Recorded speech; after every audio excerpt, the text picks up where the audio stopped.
Brasileiros começam a receber o auxílio emergencial de R$ 600 ainda essa semana. E você vai ver também. Caixa Econômica Federal inicia o estorno dos valores do saque extraordinário para as contas do FGTS. Portugal enfrenta a escassez de mão de obra e abre novas facilidades para a migração de trabalhadores. A partir desta terça-feira, o Auxílio Brasil passa a valer R$ 600.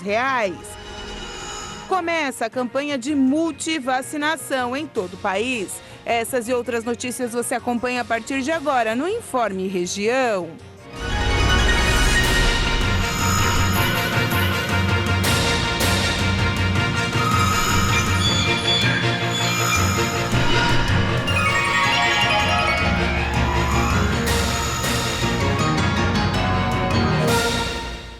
Hoje, segunda-feira, dia 8 de agosto de 2022, tempo chuvoso e vai continuar assim durante toda a semana. Já na previsão do tempo a gente fala mais sobre isso.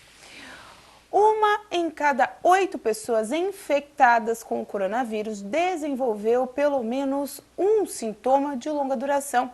A informação foi revelada por um dos maiores estudos já feitos sobre a doença.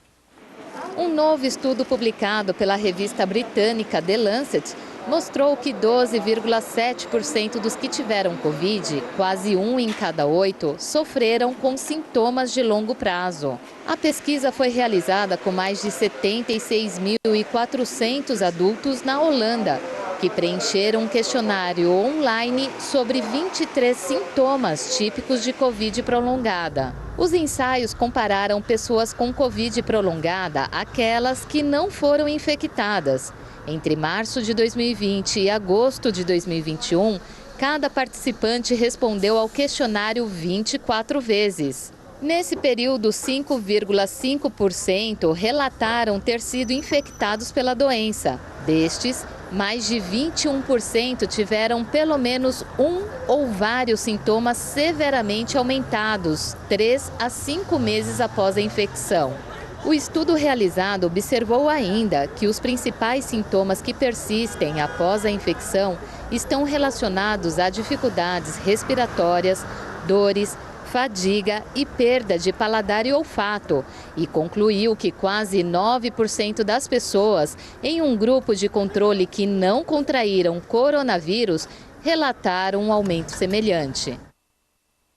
E olha só que notícia curiosa, a cidade do Rio de Janeiro vai ganhar novos clientes em seus supermercados, isso mesmo. A partir de agora, cães e gatos poderão acompanhar seus tutores durante as compras. A iniciativa é da Associação de Supermercados do Estado do Rio de Janeiro e foi publicada pela Prefeitura da cidade carioca por meio de um decreto que estabelece regras a serem seguidas tanto pelos tutores quanto pelos proprietários das lojas. A novidade acontece em razão dos pets estarem cada vez mais presentes na rotina de afazeres do consumidor, principalmente em shopping centers e restaurantes. Com o decreto, o Rio de Janeiro será a primeira capital do Brasil a permitir supermercados pet-friendly. Mas os estabelecimentos que queiram aderir vão precisar se adequar a novas regras e uma série de fiscalizações de órgãos governamentais, como o Instituto Municipal de Vigilância Sanitária e da Vigilância de Zoonoses. Após as vistorias, as lojas que estiverem de acordo receberão o selo Super Pet, que servirá como uma forma de identificar os locais onde é permitida a entrada dos animais. Como existe a possibilidade do contato direto dos pets com os alimentos, o documento que libera os pets em supermercados carrega uma série de regras de como deve ser o comportamento nas lojas. A princípio, será permitida a entrada apenas de cães e gatos com certificado de vacinação para diversas doenças e um comprovante de vermifugação. Além disso, eles devem estar em caixas próprias para transporte ou em guias. As lojas também poderão oferecer um carrinho de compras especial com um lugar próprio para o pet. Caso o equipamento não esteja disponível, o animal não pode ser colocado nos carrinhos de compras normais. Mas os tutores devem estar atentos ao comportamento do seu pet. Animais bravos ou barulhentos não serão permitidos e também será proibida a circulação deles nas áreas de produção, de manipulação e de consumação imediata, como, por exemplo, a rotisserie e o açougue. Uma outra ideia para os lojistas propostas pelo decreto é a criação de uma espécie de pet park, onde os animais poderão interagir uns com os outros e ter acesso a brinquedos. Antes da elaboração do decreto, diversos veterinários foram consultados e uma das solicitações da classe foi que os donos de supermercados devem investir na divulgação de boas práticas e bom senso dos tutores, como, por exemplo, evitar que o animal faça suas necessidades fisiológicas fora do lugar apropriado. Com a medida, os profissionais dos supermercados aptos a receberem terão que passar por treinamento e cursos de capacitação para saber lidar com diversas situações que podem acontecer durante o expediente. Portugal, que enfrenta uma escassez de mão de obra no turismo e na construção, alterou a chamada Lei dos Estrangeiros para facilitar a migração, em particular o acolhimento de nômades digitais. Esta nova lei migratória, votada pelo Parlamento em julho, prevê um visto temporário com duração de 120 dias, prorrogáveis por 60 dias, para estrangeiros em busca de emprego.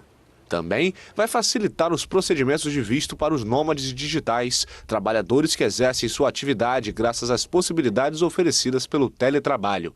A alteração da lei deverá beneficiar particularmente o setor do turismo, um dos mais afetados pela escassez de mão de obra em Portugal. O setor, um dos principais motores da recuperação econômica portuguesa e severamente atingido pela pandemia, precisaria de cerca de 50 mil funcionários adicionais. De acordo com o último recenseamento da população portuguesa realizado em 2011, o número de estrangeiros residindo em Portugal aumentou 40% na última década para mais de 550 mil pessoas em um total de 10 milhões e 300 mil habitantes. Mas esse número não foi suficiente para reverter o declínio demográfico nesse período. A seguir, preço dos alimentos apresenta recua no mês de julho.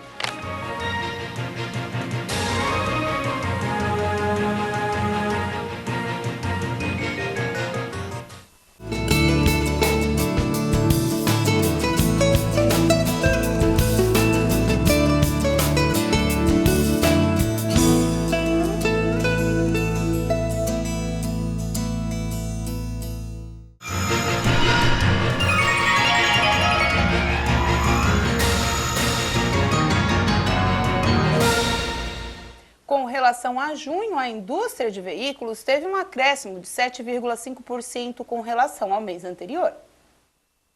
As montadoras de veículos instaladas no Brasil produziram mais de 219 mil carros de passeio e utilitários leves, como picapes e vans, caminhões e ônibus. E esse é o número mais alto desde novembro de 2020, quando foram fabricados 238 mil veículos. Segundo a Anfávia, o resultado representa crescimento de 33,4% em comparação com julho de 2021, quando foram produzidos 164.200 veículos. Também é 7,5% maior que o registrado em junho, que teve 203.600 veículos novos. No acumulado do ano, o total de veículos montados pela indústria no país é de 1.310.000 unidades. As vendas também registraram um crescimento de 2,2% na comparação mensal. Foram 182 mil veículos licenciados em julho, o que representa um aumento de 3,7% na comparação anual. Já em relação às exportações, houve um aumento de 76,3% na comparação anual. Em julho deste ano, foram exportados quase 42 mil veículos, contra cerca de 24 mil no mesmo período do ano passado. A Caixa Econômica Federal iniciou no último sábado o retorno às contas do FGTS dos valores do saque extraordinário, que foram creditados automaticamente em contas digitais do Caixa Tem, mas não foram movimentadas por seus titulares. Cerca de 9 bilhões e 200 milhões de reais retornarão para as contas do Fundo de Garantia do Tempo de Serviço, devidamente corrigidos, em cumprimento à Lei 14.075 de 2020. A Caixa ressalta que em todo o calendário de pagamento foram liberados cerca de 30 bilhões e 100 milhões de reais para quase 44 milhões de trabalhadores com direito ao saque. Os pagamentos foram liberados até 15 de junho, conforme o mês de nascimento do colaborador. As pessoas que movimentaram o saque extraordinário em qualquer valor não terão o saldo remanescente retornado às contas do FGTS. As pessoas que movimentaram o saque extraordinário em qualquer valor não terão o saldo remanescente retornado às contas do FGTS, permanecendo o saldo disponível na conta do Caixa Tem. E com alguns acordos em vigor, a exportação de alguns tipos de alimentos, principalmente dos grãos, tiveram uma queda em seus valores, mas nada muito animador. O índice de preços de alimentos da Organização das Nações Unidas para Agricultura e Alimentação teve uma média de 140,9 pontos em julho, contra 154,3 registrado em junho. Este índice acompanha as principais commodities de alimentos comercializadas no mundo, como açúcar, óleos vegetais, laticínios, carnes e cereais. O trigo recuou 14,5% por conta do acordo firmado para desbloquear as exportações de grãos de portos do Mar Negro. O índice de preços do milho caiu 10,7% em julho, também refletindo o acordo da Rússia com a Ucrânia e o aumento da produção sazonal de países como a Argentina e o Brasil. O índice de julho ainda é 13,1% superior ao registrado no mesmo período do ano passado. Mas, de acordo com a organização, as variações do dólar e os altos preços dos fertilizantes representam sérias pressões para a segurança alimentar global. O estado de Santa Catarina já lançou sua estratégia para alcançar o maior público possível na campanha de multivacinação que iniciou hoje em todo o país. As campanhas de vacinação contra a poliomielite e a multivacinação para crianças e adolescentes menores de 15 anos foram lançadas pelo governo estadual no final de semana. As campanhas ocorrerão simultaneamente em todos os municípios catarinenses entre hoje, dia 8 de agosto, até o dia 9 de setembro.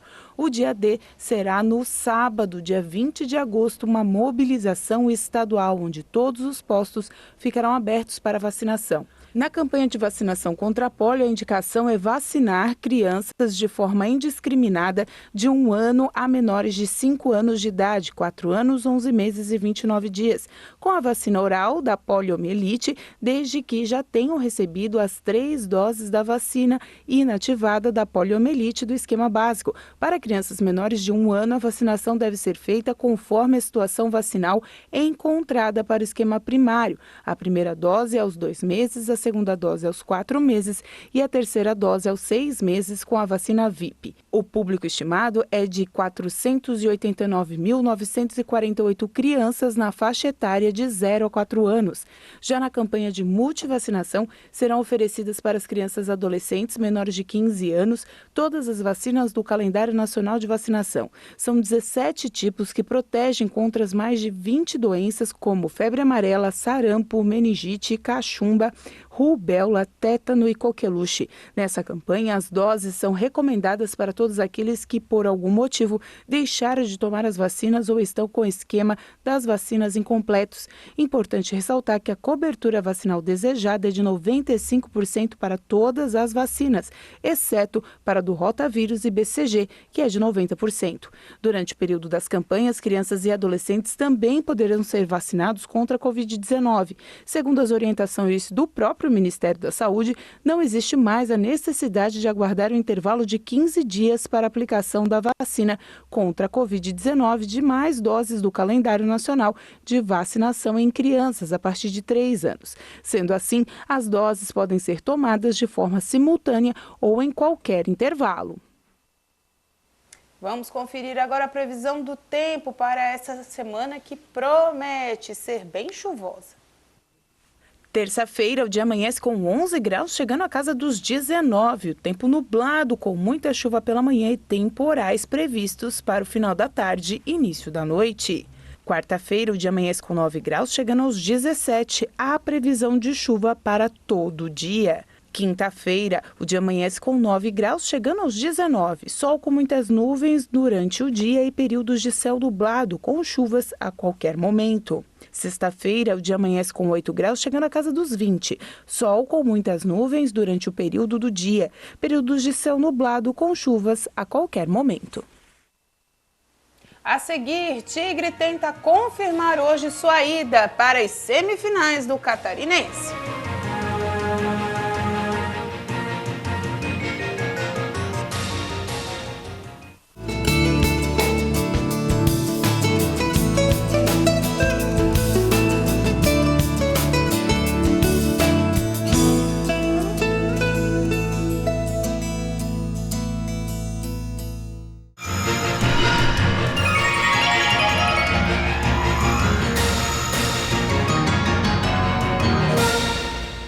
E amanhã o Auxílio Brasil passa a valer R$ 600. Mais de 2.200.000 famílias vão passar a receber o benefício. Com valor adicional de R$ 200, a Caixa Econômica passa a pagar o Auxílio Brasil de no mínimo R$ 600, além do Auxílio Gás com aumento de 50%. Ao todo, o programa de transferência de renda vai passar a contemplar 20 milhões de pessoas. Os valores estão disponíveis para consulta nos aplicativos Auxílio Brasil e Caixa Tem. O crédito dos benefícios previsto inicialmente para ser realizado no dia 18 foi antecipado. Os primeiros a receber são os beneficiários com o NIS de final 1. O pagamento segue de forma escalonada, de acordo com o final do NIS do beneficiário, com término no dia 22 para as pessoas com o NIS de final 0. O aumento de beneficiários faz parte da proposta de emenda à Constituição dos Benefícios Sociais, promulgada em julho pelo Congresso Nacional. A medida autoriza o governo federal a gastar R$ 41 bilhões para conceder benefícios sociais. A PEC também concede um auxílio financeiro a caminhoneiros e taxistas de R$ 1.000 por mês. Nessa semana, vamos chamar a atenção para a atividade física. A pandemia fez muita gente despertar para abandonar o sedentarismo e assim a gente vai conversar no Sala de Entrevistas. Todo mundo quer ter um corpo perfeito, todo malhado, mas o que se deve realmente pensar é no corpo saudável. O sedentarismo veio em alta durante a crise da pandemia e após a passagem dela, as academias começaram a encher com o pessoal correndo atrás do prejuízo. 20 minutinhos diários para quem está começando é muito bom, né? E a gente precisa, às vezes, daquela puxada. E dessa vez foi uma puxada mundial, né? Que foi a pandemia. Então o povo se atentou para a saúde nesse meio tempo. E a alimentação equilibrada ajuda muito, a atividade física ajudou muito. Quem pegou um pouco mais fraco, ou se pegou forte, recuperou muito mais rápido do que aquele que não tinha um estilo de vida mais saudável, né? Então, a busca pela atividade física melhorou bastante, mas a gente ainda não está no ponto que gostaria. Ainda no total é muito mais gente sedentária do que ativa. A educadora fala sobre a questão do incentivo às práticas esportivas vindas dos pais e também a questão postural, que com a atividade física regula e se consegue fazer a correção sem sofrer lá na frente. Questão de pescoço, né? Celular na mão, sempre baixinho. Bom, a gente que tem filho pequeno, né, sabe que às vezes é mais fácil largar o celular na mão e ficar ali um pouquinho quietinho enquanto tem os adultos conversando, ao invés de dar uma estimulada e botar, vai brincar um pouquinho, né? A gente brinca junto, sai da frente do celular. E os adolescentes é uma geração de tela, né? Facilidade, veio a pandemia para dificultar a vida para eles em certo ponto, né? Facilita em muitos outros, mas dificulta essa questão da atividade física. Ainda mais que é uma fase muito difícil, né? De se botar as coisas na cabeça. E realmente, os adolescentes hoje, no nosso público, não são a maioria. A maioria que vem buscar atividade física com a gente são os mais velhos. Os mais velhos, tu diz a faixa etária acima dos 45, 50? Exato. Exato, a gente trabalha muito principalmente no Pilates, questão postural e tudo mais, são os mais velhos. É quem já vem com uma vida de sofrimento de dores e de acúmulo de passagens em médicos e medicação, que viu que o Pilates, né, como uma atividade física regradora, poderia ajudar. E aí precisou de uma vida para chegar a esta conclusão, né, de que todo um vício de uma vida para procurar quando está com dor. E a gente poderia trabalhar já na adolescência, né? Se os adolescentes, até em casa, a gente tentar plantar a sementinha da atividade física. Estava até conversando agora há pouco ali, que a minha prática veio com a mãe com 10, 12 anos em casa, de sair para caminhar, de cuidar da saúde, questão física, até mental, né? Uhum. E falta muito. E se o adolescente não tem um exemplo em casa, ele vai buscar para quê, né? O porquê. O Sala de Entrevistas é apresentado de forma inédita nas terças-feiras, a partir das 3h30 da tarde. Você é o nosso convidado.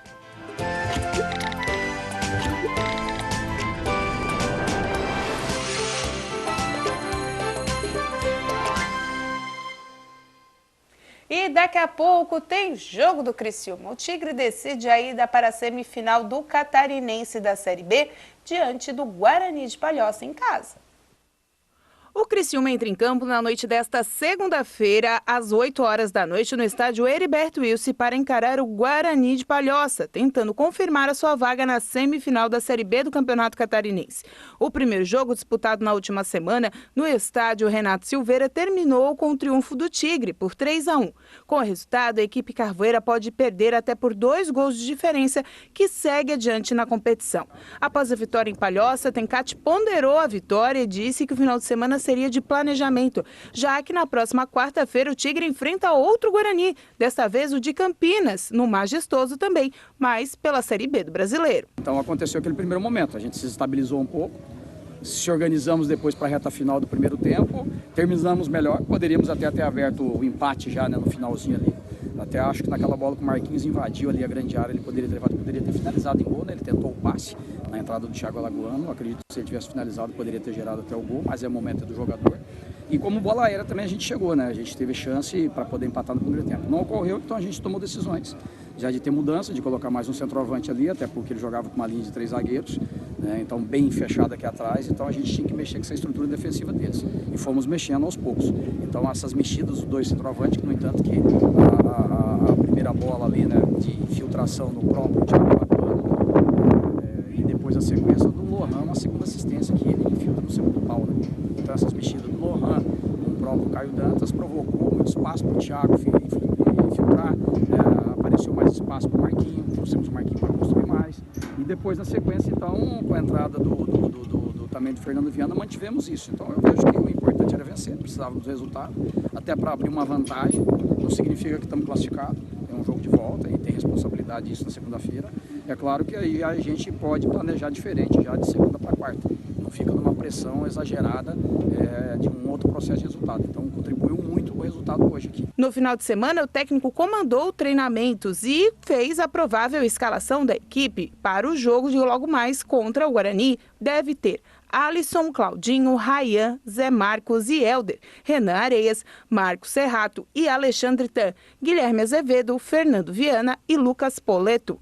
O árbitro da partida será Rodrigo D'Alonso Ferreira, de Bombinhas. Ele será auxiliado por Alex dos Santos, também de Bombinhas, e Johnny Barros de Oliveira, da cidade de São José. Lembrando então, trânsito em volta ao Majestoso, fique atento, tenha cuidado, a partir das 7h da noite, o jogo é às 8h, mas a movimentação já fica intensa ainda mais com chuva, como está sendo esta segunda-feira. E com essa informação a gente encerra o Informe Região. Para você aí que quer ficar ligados em outras informações e também nessas que você acabou de assistir, siga a gente nas redes sociais, @TV Primavera no Instagram e no Facebook. E é claro, você também pode seguir a gente no nosso canal do YouTube, /TV Primavera Criciúma, e lá ter acesso a vídeos e também a nossa programação. A todos vocês, uma boa noite, um bom começo de semana. Até amanhã.